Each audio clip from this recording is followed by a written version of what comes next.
Ok, evo danas ćemo pričati o programu koji se zove Faston Image Viewer.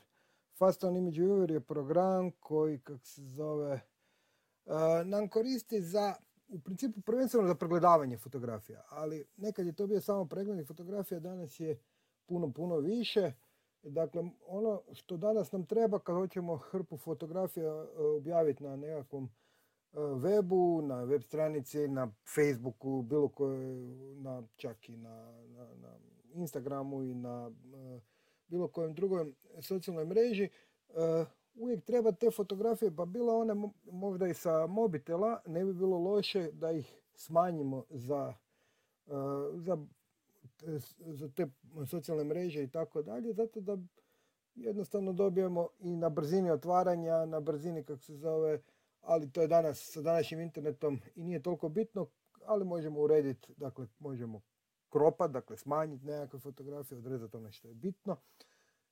A s ovim programom to možemo u stvari vrlo brzo i vrlo jednostavno napraviti. Kao što rekao, to je kao prvo preglednik fotografija. Pa ajmo to vidjeti. Evo sad ću ga otvorit ću na desktopu, sam složio nekakav betlehemsko, evo tu su mi nekakve fotke.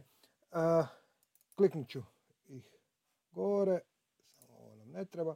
Sa scrollom kotrljamo i gledamo naše fotografije. Ovdje vidim da su ovo su već smanjene fotografije, ali nema veze.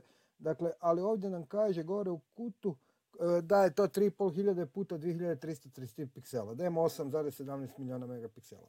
Ono što je bitno reći za recimo Facebook će smanjiti fotografiju na nekakvih 2048 piksela ili čak i manje. Dakle, nema ni razloga da onda fotografija veća od toga.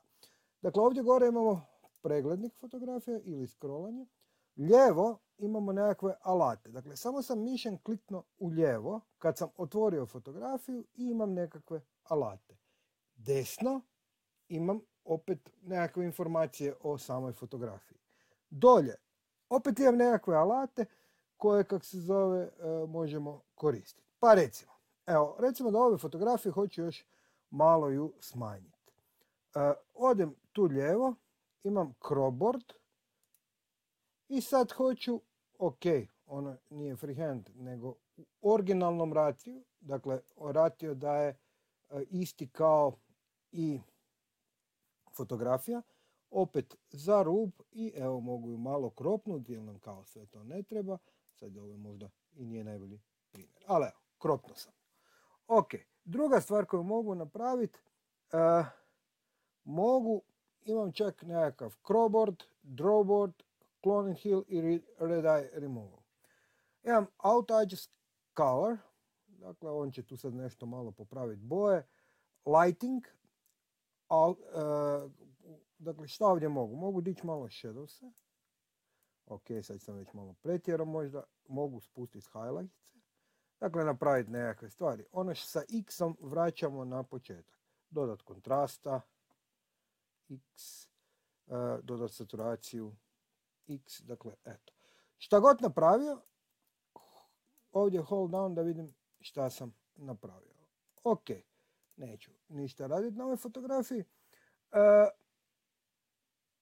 Ovaj tu cijeli dio ću ostaviti za kraj, da vidite da ovo ne moramo raditi, dakle ni resize, ni nekakav drawboard, dakle upisivanje nekakvih logiča i to ćemo sve raditi na kraju našeg priče, dakle kod izvoza fotografije. Dakle, kad sredimo sve fotografije, napravili smo ih, imamo ih ovdje, evo, 5-6 i mogu ih selektirati, yes, sad ću to save-at, yes, dakle on veli da ih selektirat ću i sad opet tu sve i sad mogu napraviti ovo.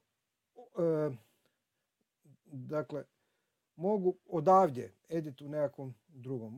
Mogu ih otvoriti u kako se zove, containing folder, dakle u Windowsima. Jel? Mogu svašta. Mogu sa escape-om izaći i otići ono što je u stvari i cilj ove današnje priče.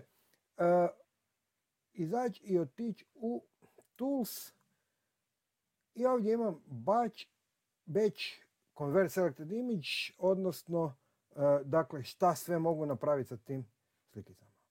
Ok, evo, sad ću se malo još vratiti na logo koji mislim staviti kasnije u sam, kak se zove, u sam, na samu svaku fotkicu. Ako pogledamo, ovdje imam logo kao PNG i ovdje imam logo kao JPG. U principu je uvijek bolje da je PNG, dakle JPG će vam imati onaj bijelu fleku okolo, PNG neće, jer je tako napravljeno. Evo vidite, pogledajte razliku, tu imamo ovo bijelo, dakle ovdje imamo bijelo, a ovdje nemamo, nego će se ono zlijepiti lijepo na fotku. Ono što je sigurno da je ovaj puno prevelik logo, otvorit ću ga.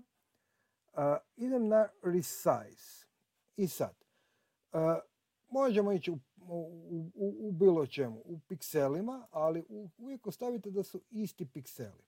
Šta je? Nama treba, recimo, ako je 2048, ajmo zaokružiti na 2000, treba nam u jednoj, šta ja znam, ako je 2000 piksela, oko 200-300 piksela nam treba biti visine taj logić. Evo ga, 300 piksela i velim ok, evo, otprilike takav je taj logić. Ono što je uvijek dobro, dakle tu sam sad kliknuo desni klik, save as, logo PNG nek ostane, neće se zvati copy, nego ću ga zvati 300px, tako da znam odmah kako se zove, koje je to logo.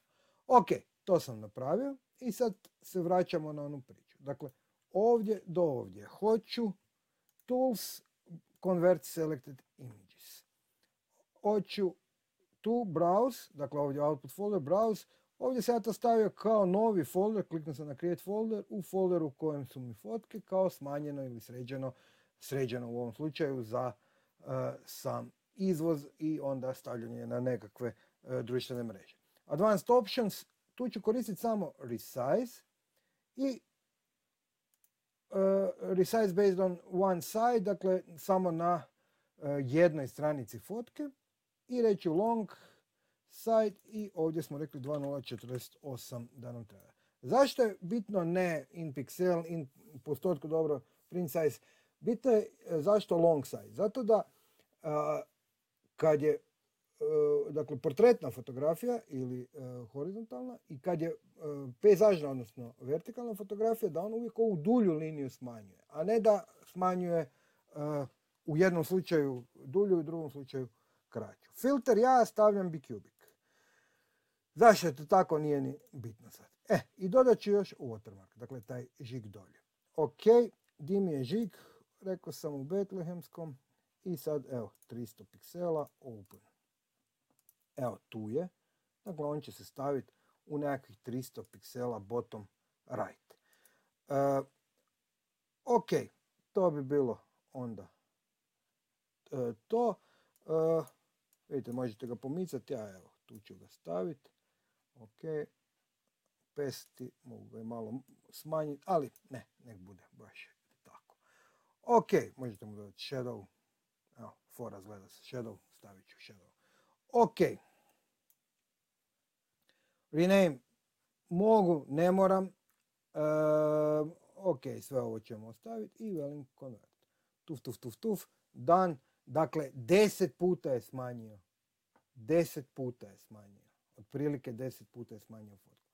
Brže će se čitati na mobitelima, vjerujte mi, nema nikakve veze kakva je.